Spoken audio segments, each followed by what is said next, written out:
नमस्ते आदाब, मैं anchor Divya Kamble CBN news 18 में आपका स्वागत करती हूँ।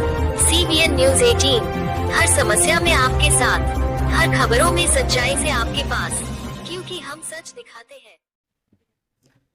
नमस्कार आदाब, CBN न्यूज 18 में आपका स्वागत है। दोस्तों, मैं आपका मजय सिंह।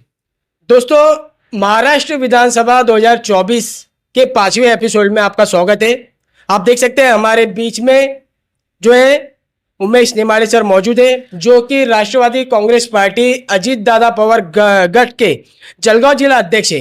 वो हमारे बीच में मौजूद है, हम उनसे बातचीत करना चाहेंगे। सर, आप क्या बोलना चाहेंगे? अभी जो है आपको पता है विधानसभा जो है उसके चुनाव काफी करीब है, और आप भुसावल की राजनीति को किस नजर से देखते हैं? क्या बोलना चाहेंगे? किस तरह का जो है विधानसभा की जो है तैयारी चल रही है?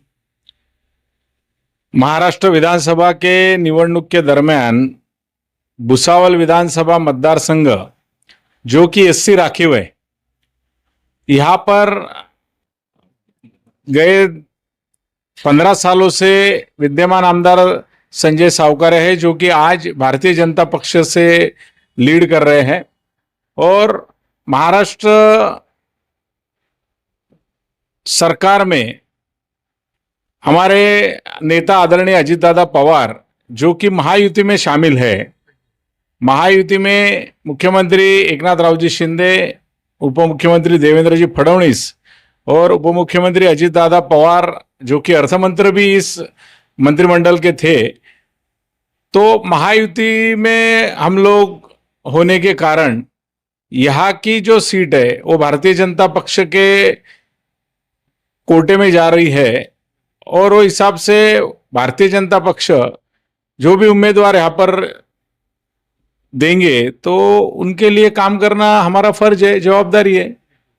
आपकी महायुति की सरकार है सर, लेकिन आप पर जो है बार बार जो आरोप लगते हैं, जैसा अभी ये सवाल जनता की सर मैं आपसे पूछना चाहूँगा। समाज का विकास और शहर का विकास चुनाव के समय किया जाता है, ऐसा क्यों?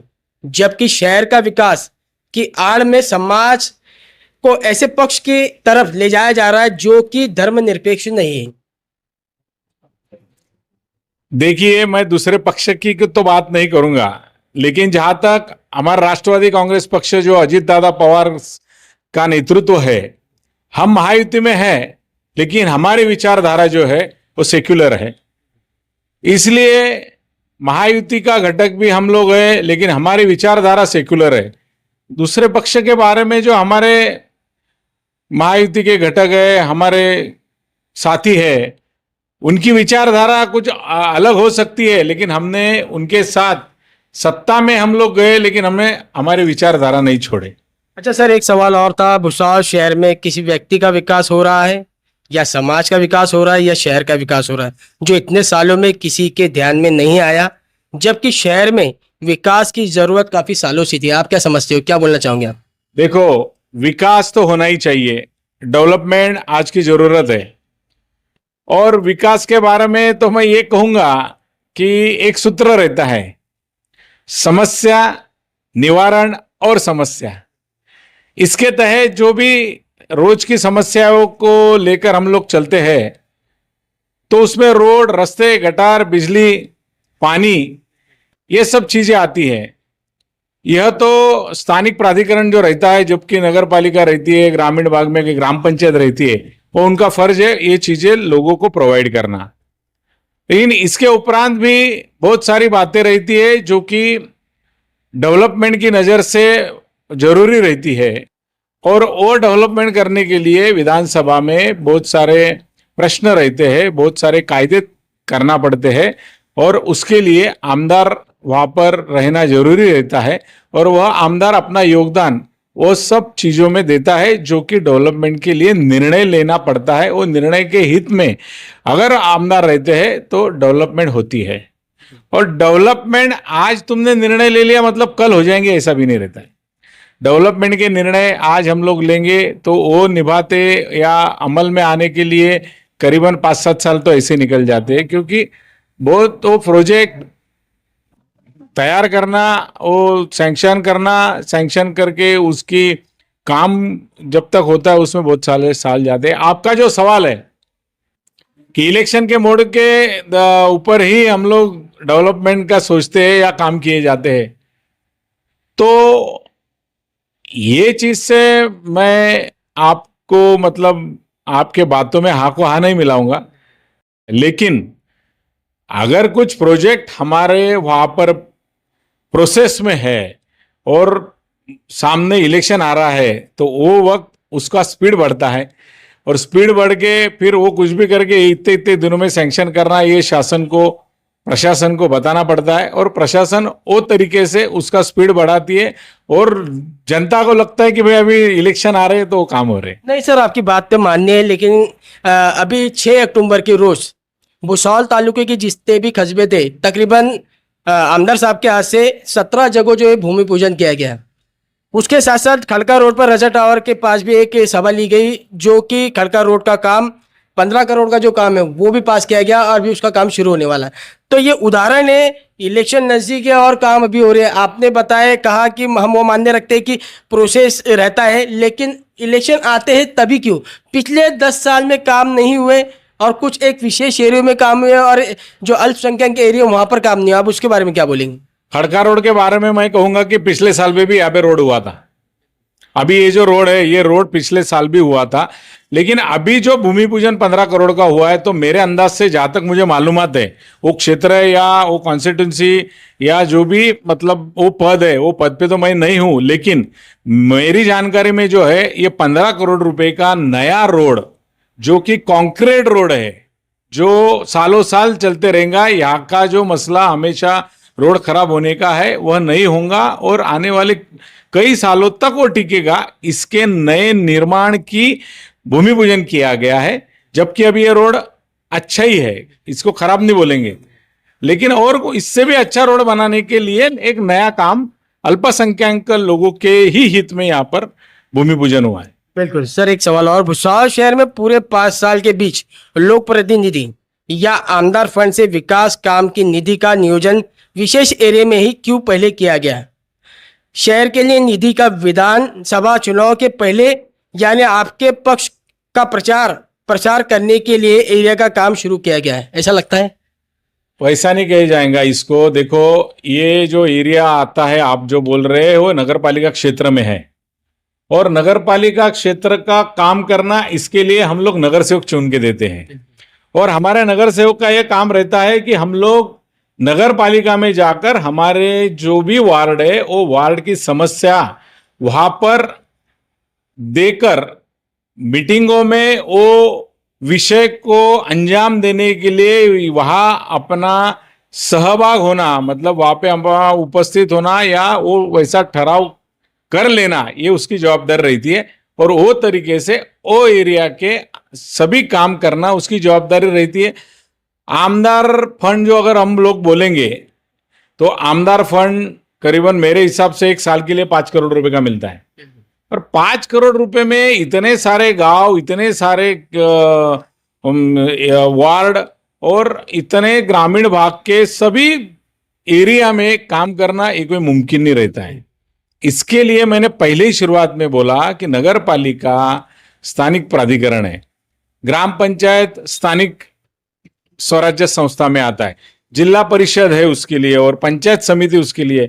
तो ये सब चीजों से ही विकास होता है, जबकि वैसे लोक प्रतिनिधि भी हम लोग वो तरीके से चुन के देती है, जैसे नगर सेवक है, पंचायत समिति का सदस्य, जिला परिषद का सदस्य, तो उनका भी कुछ फर्ज बनता है, जवाबदारी बनती है कि हमने भी हमारे जहां लोगों ने चुन के दिया वहां हमने काम करना चाहिए। सर, एक सवाल और, विशेष करके शिक्षण को लेकर पिछले 20 सालों में किसी लोक प्रतिनिधि या समाज सेवक जो समाज के विकास और शहर के विकास की बात करते हुए नजर आते, इन सभी ने क्यों इस विषय पर कोई ध्यान नहीं दिया और कोशिश क्यों नहीं की? महाराष्ट्र सरकार की अगर बात की जाए तो मैं आदरणीय अजीत दादा जो अर्थ मंत्री करके पिछले 10 बार उन्होंने अर्थ संकल्प सादर किया है, यह एक रिकॉर्ड है महाराष्ट्र विधानसभा का। तो आदरणीय अजीत दादा ने सबसे पहले अगर कोई चीज की घोषणा की होंगी अल्पसंख्यक लोगों के लिए, तो मौलाना अबुल कलाम आजाद महामंडल, जिसको साल में 500 कोटी रुपए दिए जाते थे, उसमें उन्होंने डायरेक्ट डबल करके 1000 करोड़ रुपए का निधि हर साल के लिए 1000 ऐसा करके निधि दिया है। उसमें शिक्षा का सबसे पहले विषय आता है कि भाई गरीब पिछड़े वर्ग का जो अल्पसंख्यक समाज में जो गरीब पिछड़े विद्यार्थी विद्यार्थिनी जो भी होंगे उनकी शिक्षा उनको मिलना चाहिए। शिक्षा के साथ उनको फ्री शिक्षा मिलनी चाहिए। और जो बेरोजगार है, शिक्षा करके जो लोगों के हाथों को काम नहीं रहता है, वैसे बेरोजगारों को भी मदद होना चाहिए। इसलिए आदरणीय अजीत दादा ने ऐतिहासिक निर्णय 1,000 करोड़ रुपए एक कौम के लिए एक महामंडल को देना, ये ऐतिहासिक फैसला सिर्फ महायुति में आदरणीय अजीत दादा ने वहां पे लिया गया है। इसलिए पिछले दिनों में क्या हुआ किसने ख्याल नहीं दिया, लेकिन हमारे जो नेता है जिनके नेतृत्व में हम करते, वह हर समाज घटकों के साथ में लेके हर समाज के जो भी लोग हैं जिनकी जो भी समस्या है उसको अंजाम देने के लिए, वह समस्या छुटाने के लिए, लोगों का विकास होने के लिए वह हमेशा काम करते आते हैं। सर एक सवाल और, अभी जो है अपने मौजूदा विधायक संजय सावकरे एक सभा में जो है रजा टावर चौक में काम के नाम पर वोट मांगते हुए नजर आ रहे हैं, क्या लगता है आपको ये उचित है? देखो भाई, अगर हम लोग काम कर रहे हैं तो काम का डंका पिटना चाहिए। और हम लोग जब तक हमारे मुंह से नहीं बताएंगे तो लोग वही बोलते हैं कि यार काम नहीं हो रहे, काम नहीं कर रहे। तो इसलिए उन्होंने वही नजरिए से काम के बारे में काम बताकर वोट मांगे होंगे कि भाई मुझे और आप वोट दो तो और भी आज जो काम मैं कर रहा हूं उसके डबल में और मैं काम करूंगा, ऐसा उन्होंने रखा होगा। वो उनका इंटेंशन क्या था वो तो मैं नहीं बोल सकता, लेकिन मैं इतना जरूर बोलूंगा कि भाई काम आदमी करता है तो उसका हक भी बनता है। सर आप आज के यूथ को क्या मैसेज देना चाहेंगे जो अभी विधानसभा चुनाव नजदीक आ रहे, किस तरह से उन्होंने काम करना चाहिए, किस तरह से जो है वोटिंग करना चाहिए, क्या आप बोलना चाहेंगे? आज का यूथ जो है वो कल का इस राज्य का या देश का भविष्य है। और आज का यूथ जो है वो बहुत समझदार भी है, पढ़ा लिखा यूथ है। लेकिन फिर भी इलेक्शन के दरमियान बहुत सारी चर्चाएं होती है, बहुत सारी गलत चर्चाएं ज्यादा होती है और अफवाहें ज्यादा होती है। कुछ वीडियोस बनते हैं, कुछ फेक वीडियोस भी बनते हैं। और फेक वीडियोस बनाकर कोई लोग समाज में झगड़ा लगाने की, समाज को गुमराह करने की भी सोचते हैं। और ज्यादातर आज सोशल मीडिया का ज्यादा यूज होने लगा है और हमारी युवा पीढ़ी सोशल मीडिया से ज्यादा कनेक्ट होती है।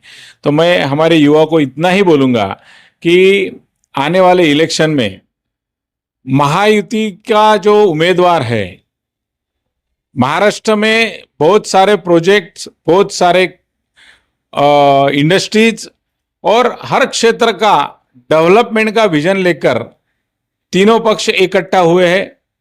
अर्थमंत्री के नाते हमारे नेता आदरणीय अजीत दादा ने गरीब लोगों के लिए, हमारी बहनों के लिए जो स्कीम दी है, लाड़की बहन योजना, तो लाड़की बहन बोले तो हर समाज में जो बहन है वह बहन।